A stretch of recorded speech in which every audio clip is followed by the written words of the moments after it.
안녕하세요. 오늘은 자연환경 분야에서 물 분야에 관련된 학습을 해보도록 하겠습니다. 여러분들이 알고 있는 물이라고 생각하는 것은 대부분 담수일 것입니다. 그래서 담수가 얼마나 귀한 자원이고 또 우리가 이 자원을 잘 사용하기 위해서 지표로 삼는 것이 있습니다. 그것이 바로 물발자국인데요. 이것에 관련돼서 학습을 하도록 하겠습니다. 이렇게 한정된 자원들을 저희가 잘 이용하고 그것이 어떻게 유통되는지 이런 것까지 저희가 학습을 함으로써 물 절약하는 생활에 좀 도움이 되지 않을까 싶습니다. 네, 그럼 먼저 물의 이용에 관해서 살펴볼 텐데요. 물을 우리가 얼마나 많이 가지고 있을까요? 또 얼마나 많이 사용하고 있을까요? 우리나라의 수자원에 대해서 한번 살펴보려고 합니다. 세계적으로는 농업에 사용되는 물의 양이 70%에 이릅니다. 그만큼 농업에 우리가 담수를 많이 쓰고 있다는 이야기죠. 그리고 공업에 사용하는 양이 20%, 생활용수에 직접적으로 사용하는 것이 10%가 되겠습니다. 그러나 우리나라의 통계를 보면 세계적인 통계와 조금 다른 차이점을 발견할 수 있습니다. 농업용수의 경우 총 사용량의 41% 정도 된다라고 보고 있고요. 생활용수가 20%, 유지용수가 33%, 공업용수가 6.2%입니다.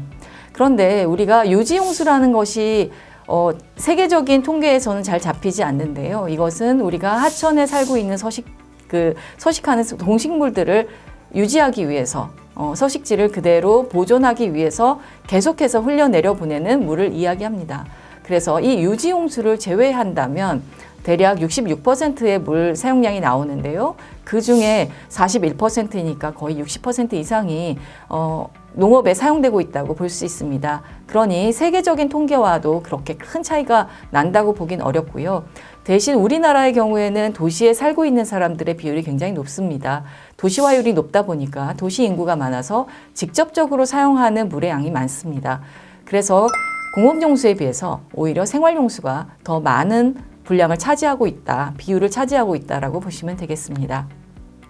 이 그래프에서도 여러분들이 쉽게 알 수 있는데요. 이 초록색 막대가 바로 농업용수로 사용되는 물이고요.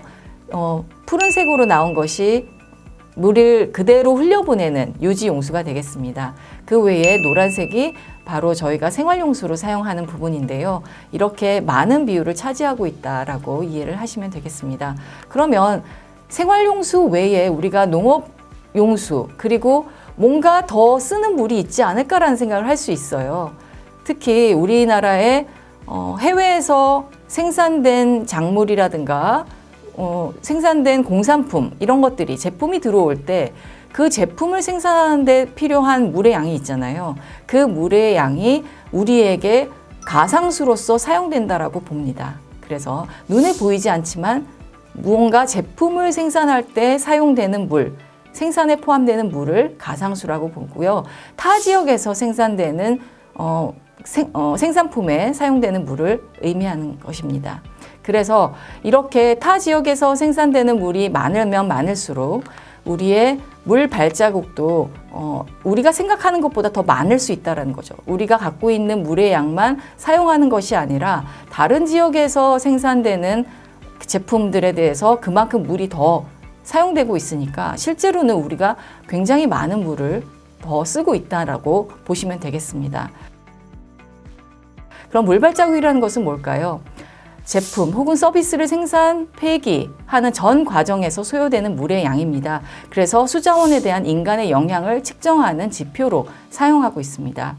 단일 단계로서는 물의 사용을 추적할 수도 있지만 쉽게 추적할 수 있지만 쌀과 같은 거죠. 하지만 여러 단계를 거치고 여러 지역을 거칠 경우에는 이것이 제품마다 얼마만큼 물이 사용되는지 판단하기가 쉽지 않습니다. 그래서 이러한 것들을 통계 자료로 모아서 우리가 쉽게 알아볼 수 있도록 만든 것이 물 발자국이고요. 여기 그래프에서 보시는 것처럼 축산물에 많은 양의 물이 사용된다는 것을 알 수 있습니다. 특히 초콜릿 같은 경우에도 생산부터 폐기까지 유통 과정을 거치는 것까지 굉장히 많은 물이 사용된다는 것을 알 수 있습니다.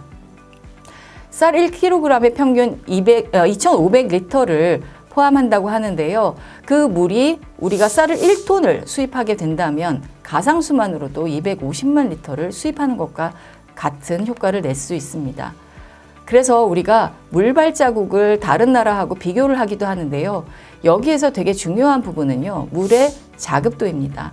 우리가 얼마나 스스로 물을 생산하고 이 안에서 생산물을 만드는데 사용하는가라는 부분이죠. 그래서 인구를 고려했을 때 인구가 많은 국가는 전체적으로 연간 사용하는 물의 양도 많습니다.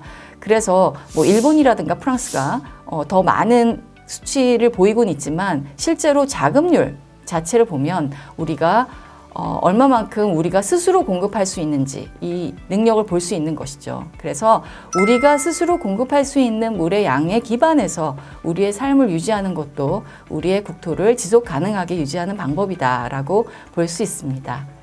네, 그러면 물과 관련된 이야기는 여기에서 마치도록 하겠습니다.